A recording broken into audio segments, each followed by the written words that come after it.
And then that 9 through 16, they get put into that wild card match that's going to happen right before the Grand Championships. Well, we're talking about the best of the EU region right now competing.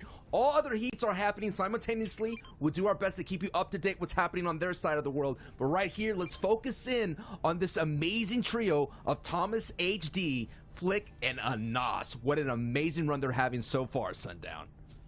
Yeah, they've played absolutely incredibly. Currently 9 eliminations clear of the next closest team. You've probably heard their names before. That's FaZe Mongrel, Liquid, Mitro, and E11's Tayson. Got the little smiley face gang in there as well. But they played fantastically yesterday, but still not up to the level of my prediction to actually win this heat.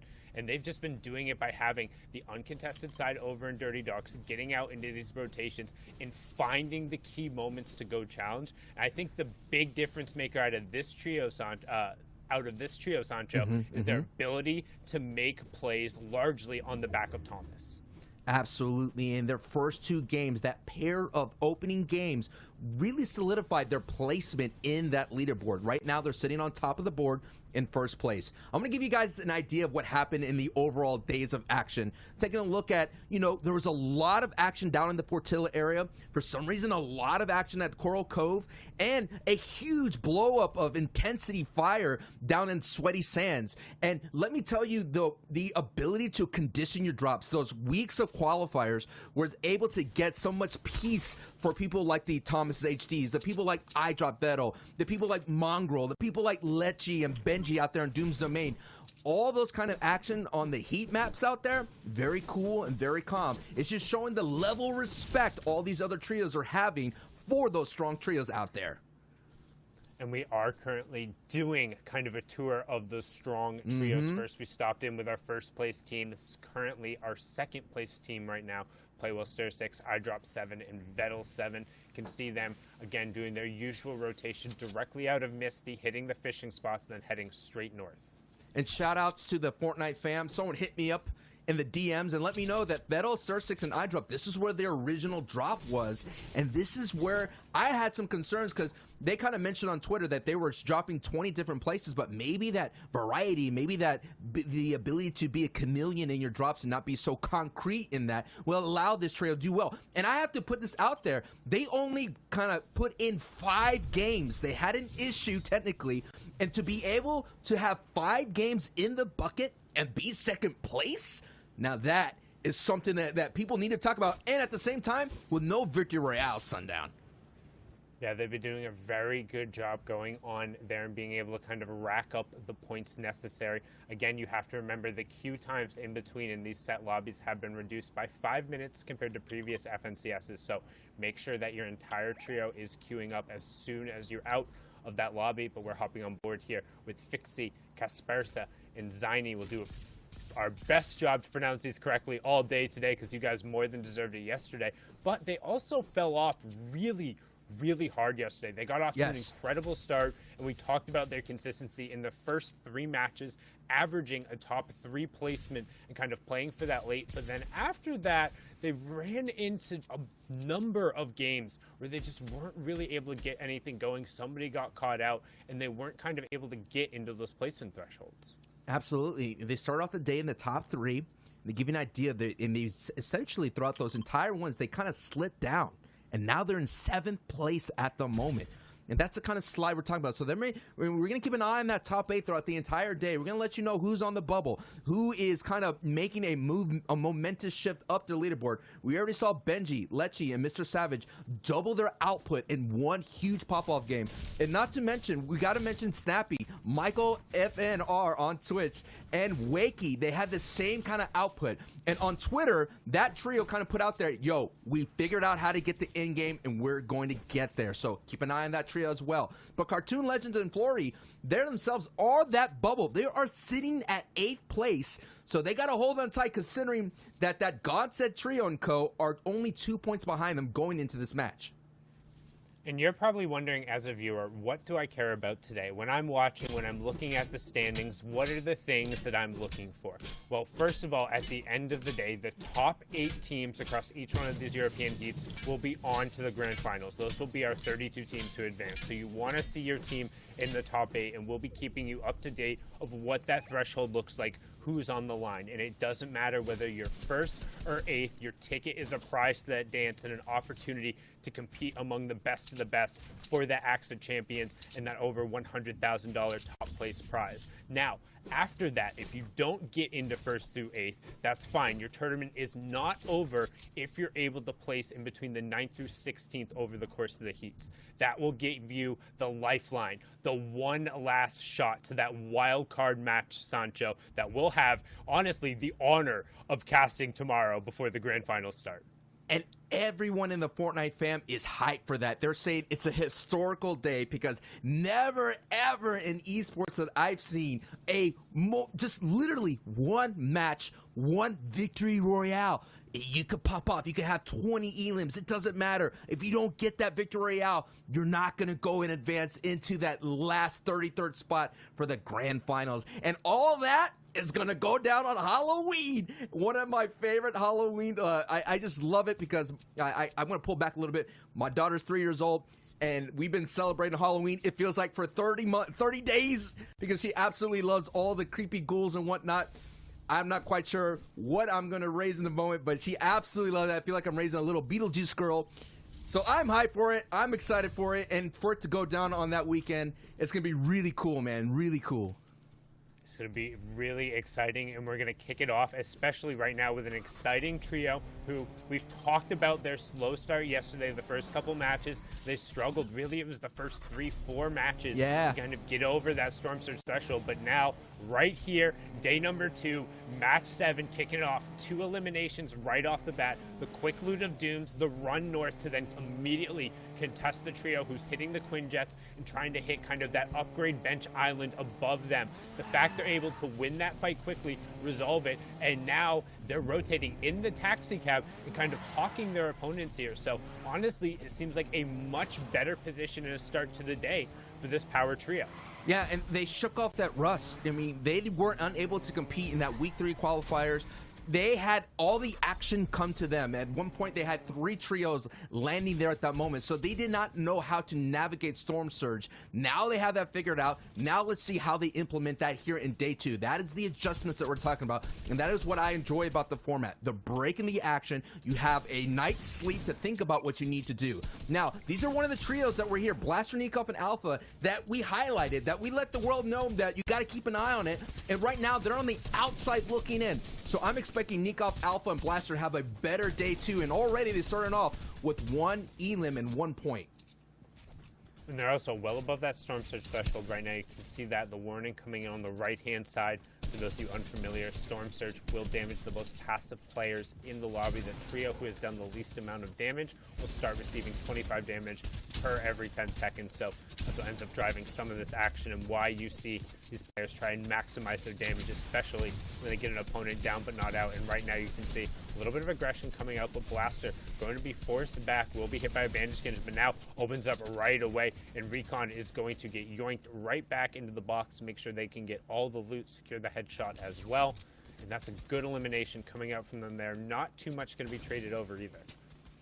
And these are the kind of engagements that I'm kind of worried. Yeah, they get that right there and there. They're getting those valuable storm tags, but you know, all that bottom of the board and throughout the entire cast that I've seen in day 1, as Nikeva picks up a knock on Savage, so that's interesting to watch. We'll keep an eye on the Elim fit.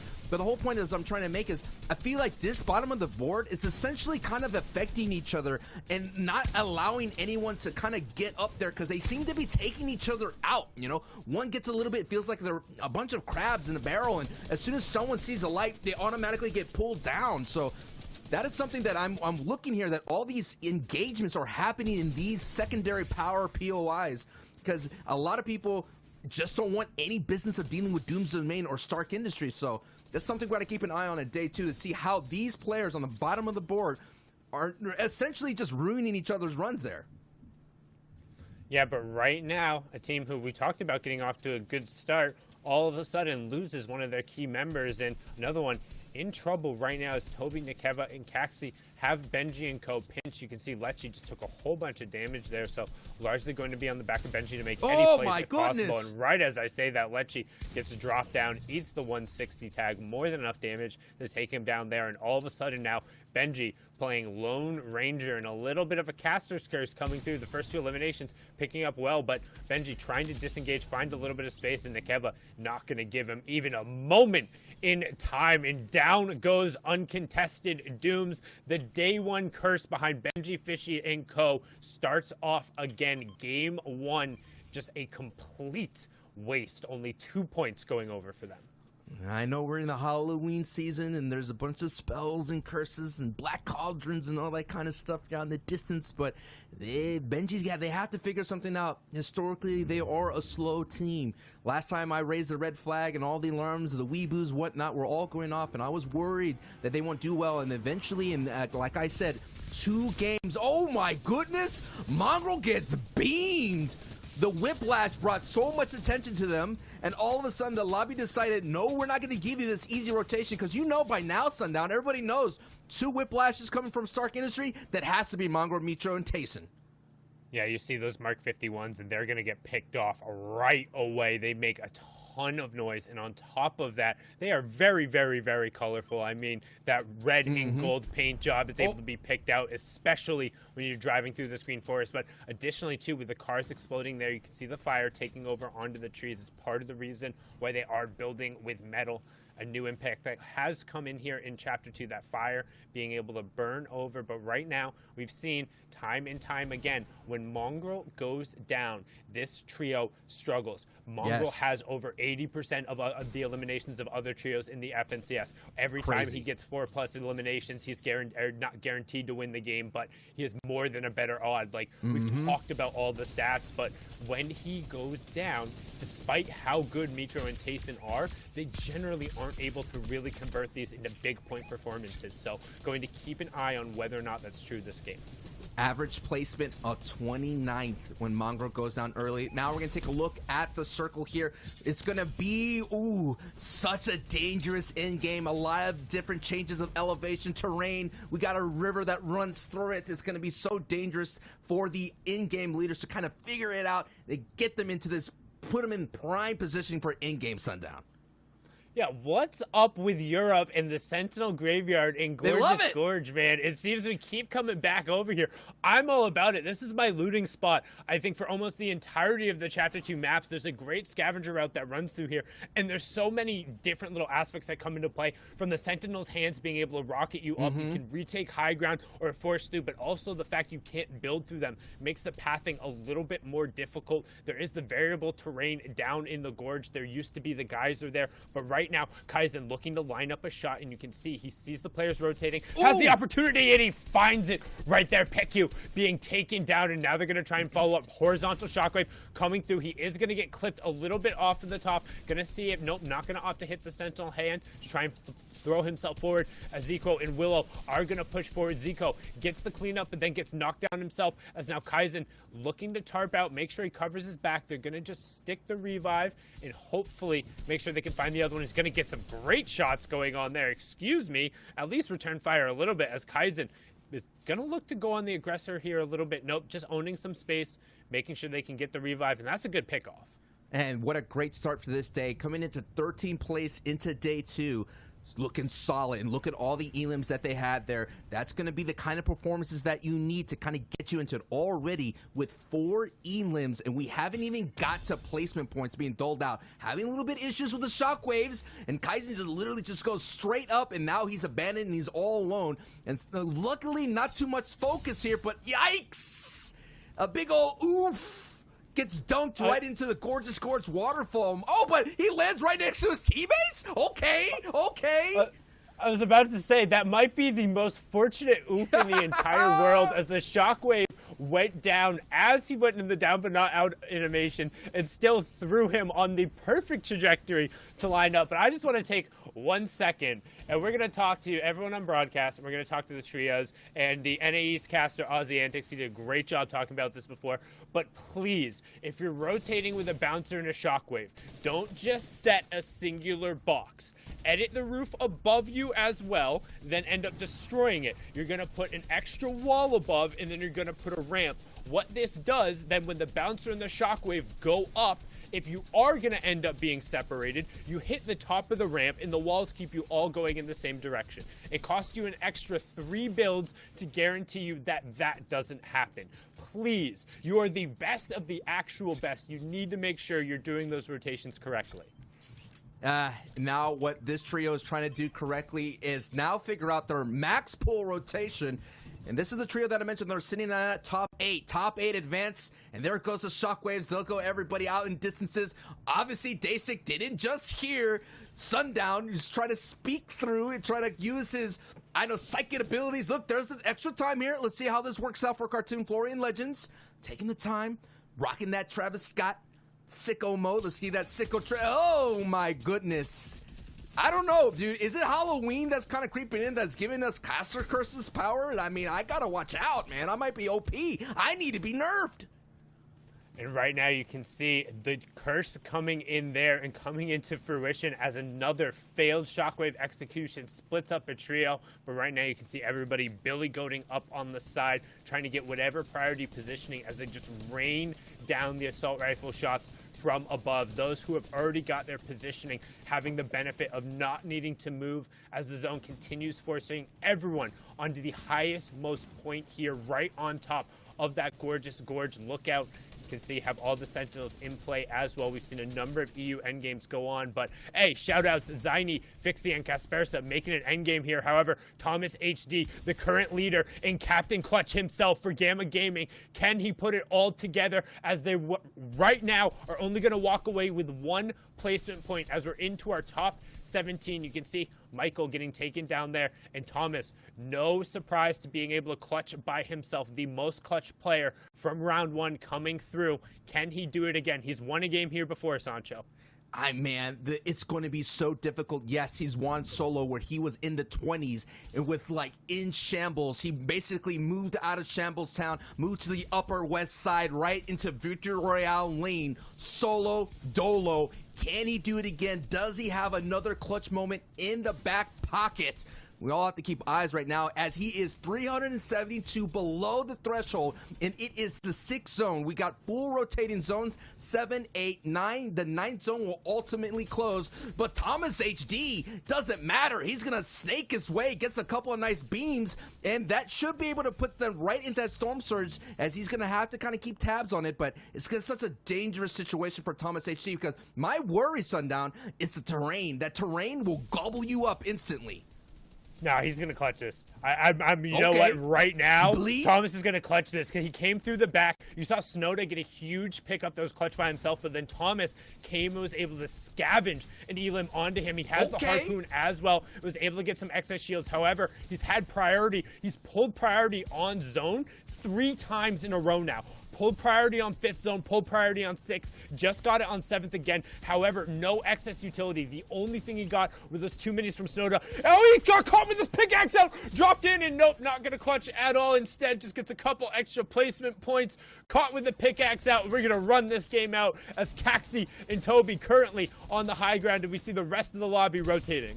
We just got a taste of the danger of not being on the low ground. Low ground could essentially drop you right into their boxes. We're seeing Styler and Maestro and Ensark get themselves a nice elim. That's a strong trio, and what a strong game from this trio from Styler and Co. They have sitting at 8 elims, and this is the power of low ground working together. You could work as a unit and just destroy and beam and rack up elims, and Styler is doing it with 4 elims already. Another elim. They're just a monster mowing down everybody on the low ground. High ground wins Victory Royales, but the low ground could win you a tournament, baby.